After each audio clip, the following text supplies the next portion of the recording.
As you can see this morning, our reading will be from John 1, 9 through 14.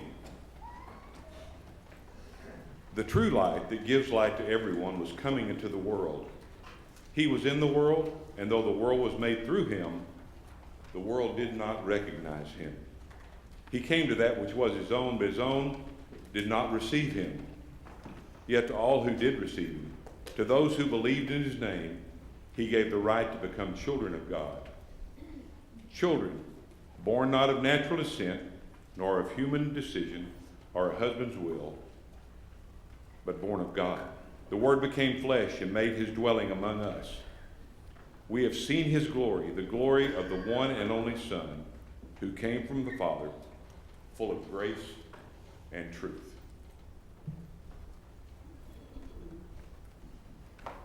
Well, it's my opportunity to get to introduce our speaker today. In 1980, Cheryl and I moved to Plano, Texas, and became members of Pittman Creek Church of Christ. And at that time, we got to know a lot of folks, some of which are related to our speaker. Noel and Nancy Wall. Nancy Wall had one of the most beautiful alto voices you'll ever hear in your life. And Greg's parents, Bill and Shelley.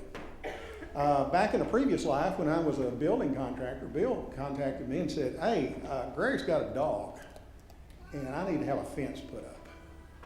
I said, a good fence or a cheap fence? He said, cheap. So we put up a 4-foot chain link fence. Did you name that dog, Bert? No, okay. Because it was cheap. It was cheap, okay.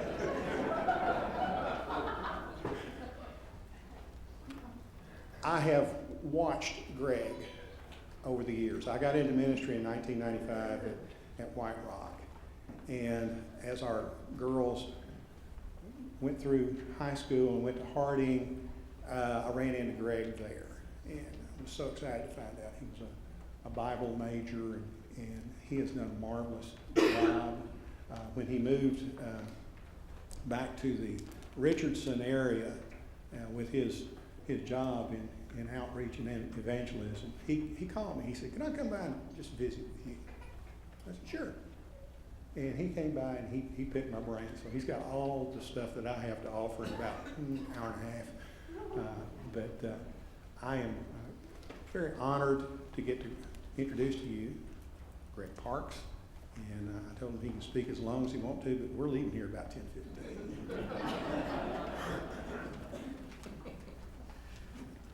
Well, good morning to all of you.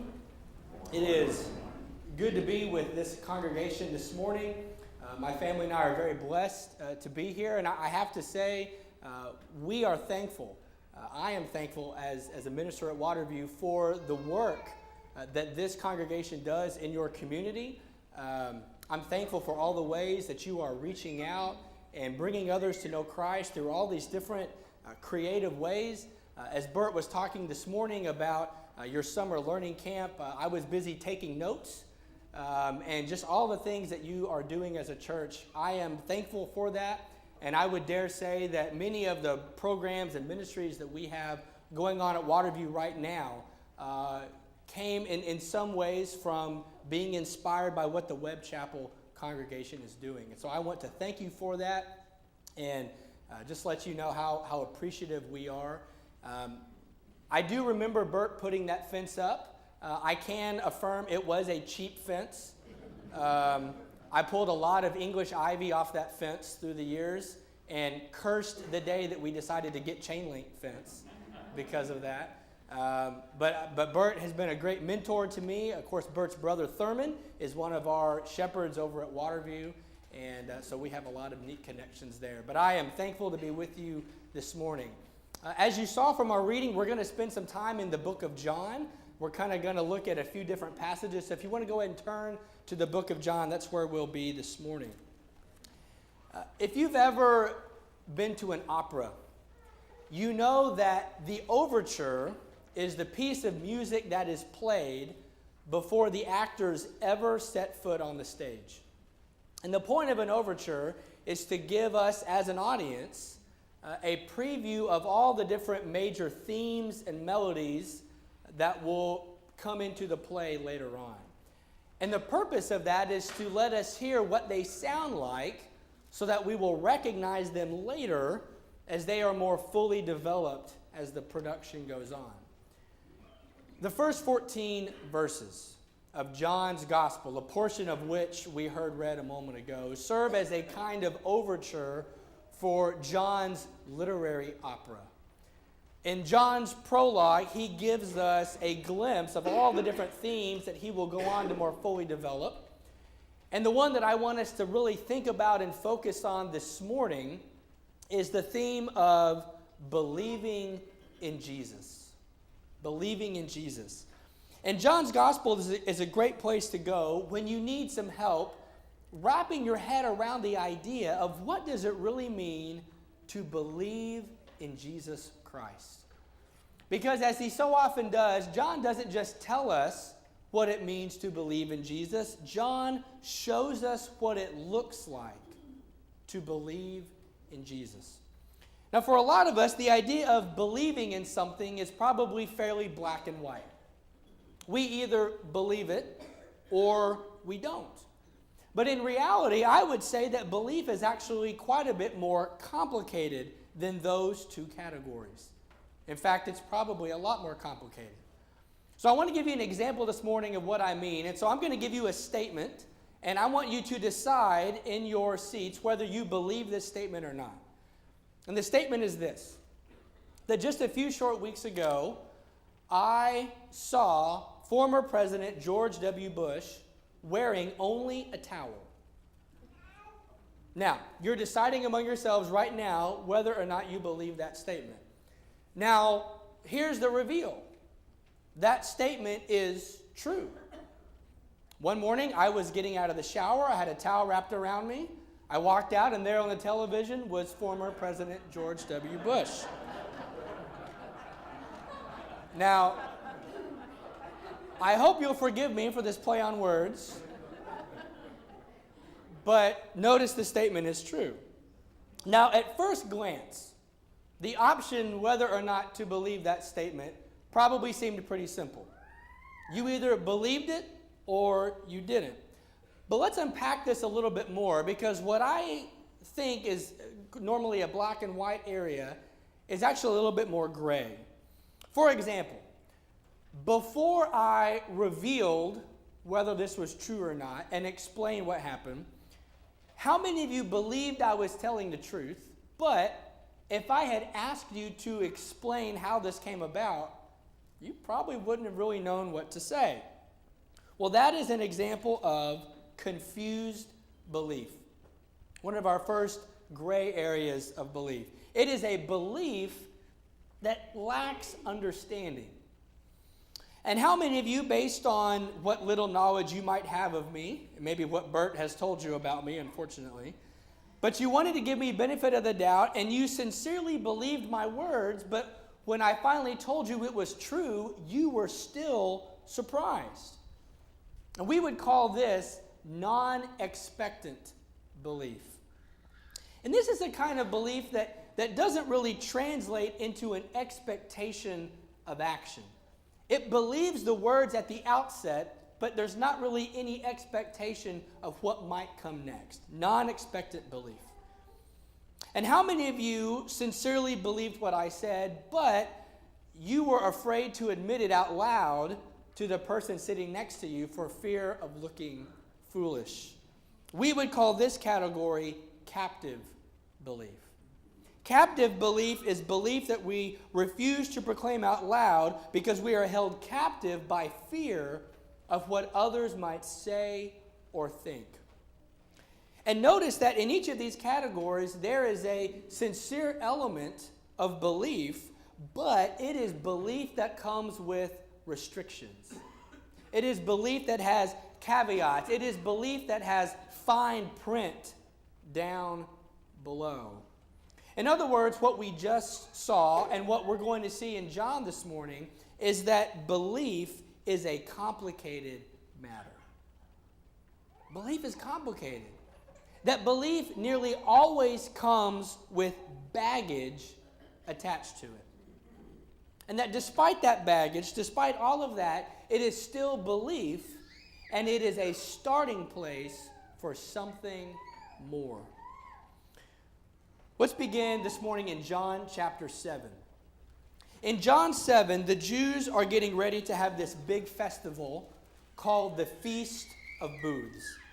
And everyone is going to be there, and the disciples decide it would be a great time for Jesus to sort of go public with his true identity, that it's a good chance for him to get some PR for his ministry. But Jesus knows that the Jewish leaders are looking for him. He knows that they will expect him to be there, and so he holds off and ends up going to the festival later in secret. And he waits until the festival is about halfway over before he goes and starts teaching in the temple. He goes and kind of takes the main stage, as it were, and he begins teaching. And John doesn't really tell us exactly what it was that he was teaching about, but in usual fashion, Jesus is causing a stir.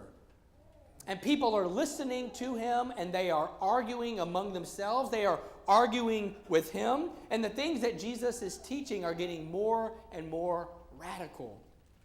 And some in the crowd even try to grab him and to stop him from teaching, but no one is able to lay a hand on him, John says. And it's here at this point that John puts together two statements that almost seem to contradict each other in verse 31.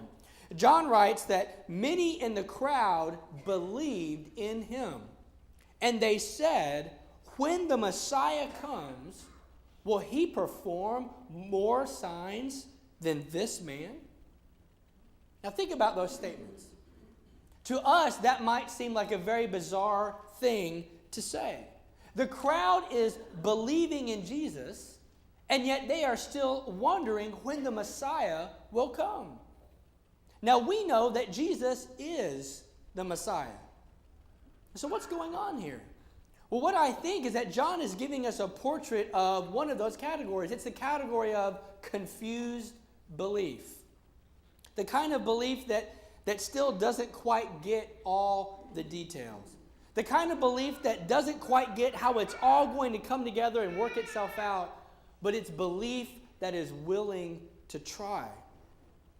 And I think you and I would be a bit confused too. This is a chaotic time. This is a chaotic place where Jesus is teaching. It's not a nice, comfortable, air-conditioned auditorium where we've all peaceably gathered on Sunday morning. This is Jesus that is still new on the scene. No one is quite sure what to make of him, including his own disciples. And Jesus is teaching these radical ideas that seem to be reframing Jewish teachings in a new light, and yet they have this ring of authority to them. Like Jesus really knows what he's talking about. And if you think about all that, it's actually quite amazing. It's quite beautiful that in the midst of this sea of confusion, that the seeds of belief are still beginning to take root in some of the people that are listening. They are confused. They are unsure. They're not quite ready to explain who or what it is they believe in. But John says they still believe nonetheless.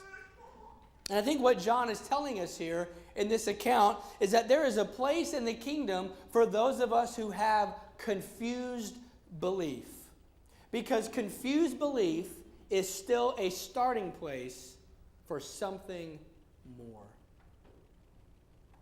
It's a starting place to go further from there. Several chapters later, we come over to John chapter 12. And in John 12, Jesus finds himself yet in the midst of another feast. And this time, he is in Jerusalem for Passover. And just like in our first story, people are having all kinds of differing reactions to Jesus' teachings. And there are some who, despite everything they have seen and heard, they choose not to believe in Jesus. And yet, John reveals to us in verses 42 and 43 that at the same time, many, even among the leaders, believed in him. But because of the Pharisees, they would not openly acknowledge their faith for fear that they would be put out of the synagogue. For they loved human praise more than praise from God.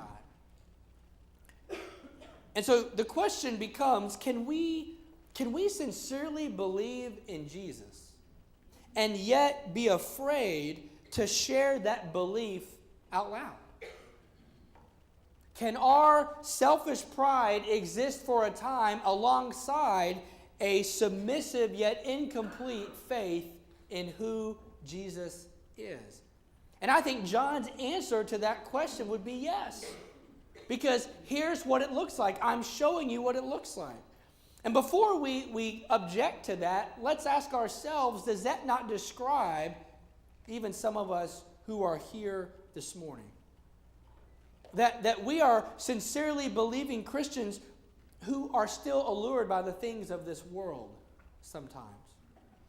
Because that's what John is describing here. John is describing that category of captive belief. And in the hearts and minds of these Jewish leaders, there is a seed of belief that is beginning to take root. But it's not yet strong enough to break through the trappings and the allurements of the world around them. And in all of us here today, there is a level, there is a seed of sincere belief. It's why we're here. And yet for most of us, that belief has not become strong enough to overpower our own human nature at times. That there are times where our human nature still wins out and pushes us back the other way. And so we continue to reach for worldly things with one hand while we cling to our belief with the other.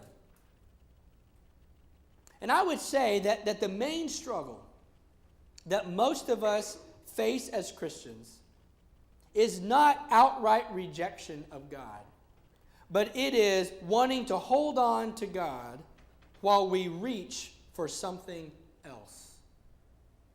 Holding on to God while we reach out for something more, for something in addition to God, thinking that then we can really have it all. Then we'll be complete. Because we're all vulnerable to the trappings of what the world thinks around us. But here we are in John 12, and here we meet these Jewish leaders who have one foot in the world enjoying the praise of man, and they have another foot lightly planted in faith in Jesus, where belief is finally beginning to take root. But John would say that even this captive belief is still belief, and it is a starting place for something more. It is a starting place for something more. That even while we hold on to God, we choose to try and reach for something else. Now, so far in his gospel, John has shown us belief in the midst of confusion. He has shown us belief that is still caught up in the trappings of worldly temptation. And yet John has reminded us both times that belief with baggage is still belief. That it is still belief that is starting to take root. But I think John gives us his most beautiful story of belief in John 11. In John 11, with the story of Lazarus. Now, in John 11, Jesus is really starting to hit his stride in his ministry. He is traveling around, he's teaching, he's preaching, he's healing people.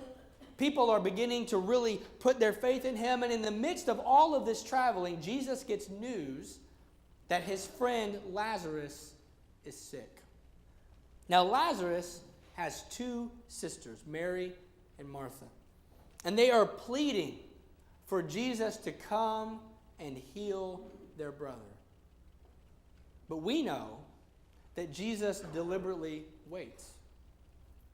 He waits to go to the tomb. And so by the time he arrives, Lazarus is already dead. In fact, he has been dead 4 days. 4 days. And when Jesus finally does arrive, it is Martha that runs out first to meet him. And put yourself in Martha's shoes for a moment. Here she is running out to meet the man that could have saved her brother. And she knows it. And so in the midst of her grief that threatens to overwhelm her, there's also an element of confusion, and there's probably an element of anger and frustration. And Martha brings all these emotions with her as she comes out to meet Jesus on the road. And listen to the exchange that she has with Jesus. Because what John is giving us here is an example of faith in the midst of heartache and grief. Starting in verse 21, Martha comes to Jesus and she says, Lord, if you had been here, my brother would not have died. And yet, I know that even now, God will give you whatever you ask of him. And Jesus says to her, Martha, your brother will rise again. And she looks at Jesus and she says, I know. I know that he will rise again in the resurrection on the last day. And Jesus says to her, Martha, I am the resurrection and the life. The one who believes in me will live even though they die, and whoever lives by believing in me will never die. Martha, do you believe this? And she replies, yes, Lord. I believe that you are the Messiah, the Son of God, who was and is to come into the world. Wow. For those of us who have gone through the painful journey of losing someone and yet trying to hold on to our faith at the same time, here's Martha. And Martha is here for us. She is teaching us. She is showing us what it looks like to believe even in the midst of grief and heartache and loss. And so Martha makes this bold statement of faith in verse 27. But then just 12 verses later, we find her standing outside the tomb of her brother Lazarus. She's standing there next to the man that she proclaims to be the Messiah, the Son of God, and yet when he calls for the stone to be rolled away, she tries to stop him. She says, Jesus, don't do this. And it's almost as if she's saying, Jesus, I can't see the body of my brother again. I can't be reminded of his death yet again in this way. And so she says in verse 39, but Lord, by this time there is a bad odor, for he has been there 4 days. Jesus, don't do this. You see, Martha is showing us non-expectant belief. And this is a belief that sincerely allows her to trust Jesus' word. She has proclaimed who Jesus is. You are the Messiah. You are the Son of God. You are the one who is to come into the world. But that belief won't take her any further. It won't take her to expect the action that Jesus is about to perform here at the tomb of her brother. She puts her sincere belief in Jesus' statement that I am the resurrection and the life, but that belief is unable to carry over into hopeful expectation of what that very statement means for her, and what it means for her brother, and what it means for all of us. But Martha still believes. And what John is telling us here is that there's a place in the kingdom for those of us with non-expectant belief. And John reminds us that that belief is still good because it's a starting place for something greater. It's a starting place for something more. I am so thankful for the story of Martha and the story of Lazarus in John 11, for what it tells me about holding on to God even in the midst of so much grief. And I hope it does the same for you. Now this morning, as we look at these stories in John, I hope that you have found some comfort. I hope that in a way you have found yourself in good company because you've been reminded that belief that comes with baggage can still be good. Because belief has to start somewhere. Belief has to start somewhere. Whether it's belief that still isn't quite sure what to make of this person named Jesus, whether it's belief that still stumbles over the trappings of this world, whether it's belief that still struggles to expect God to act in a mighty way, whatever that might look like. I think each of these individuals in John would tell you, my belief had to start somewhere. As imperfect as it was, as incomplete as it was, as long of a journey I still had to go, it had to start somewhere. And our own belief has to start somewhere also. And so, whatever imperfections might currently be in your level of belief this morning, know, because of what John has written, that you are in good company. But I hope also, in addition to that comfort, I hope also that you have found a charge to mature past that level of belief. Because belief with baggage is a starting place for something more. That it's a starting place to go further. And that something more is key, because if John's gospel teaches us anything, it's that our belief in Jesus should always be growing. It should always be maturing. It should always be taking over more and more parts of our life and changing who we are. That we should not be content to let those imperfections in our belief stay where they are. That in the words of Paul in Ephesians 4, we should strive for unity in the faith and in the knowledge of the Son of God and become mature. Become mature, attaining to the whole measure of the fullness of Christ. But that journey of maturity, that striving for unity in the faith, has to start somewhere.